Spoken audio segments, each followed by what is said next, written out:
There's a new way for families to save for their children who face costly health care in the future. Northern Virginia Bureau Chief Jeff Goldberg shows us how the Commonwealth is leading the way. It is no wonder why 6-year-old Nicholas Leganke puts a big smile on his mother Tracy's face.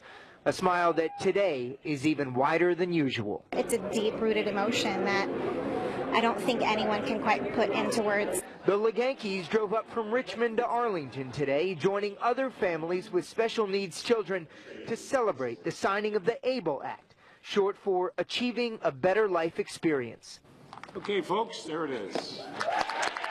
This session, the Virginia General Assembly followed the federal government's lead to pass the ABLE Act, which beginning July 1st will allow individuals with special needs and their families to set up tax-exempt accounts like 529s so they can save money for future living expenses like housing and transportation.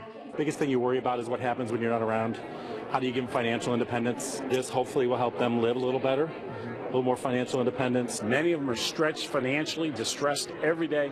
This lightens the burden a little bit, and if you can do that, that's what we ought to be doing. The ABLE Act has been named after Stephen Beck, a father from Burke whose daughter Natalie has Down syndrome, and the man who worked for 10 years to help pass the legislation.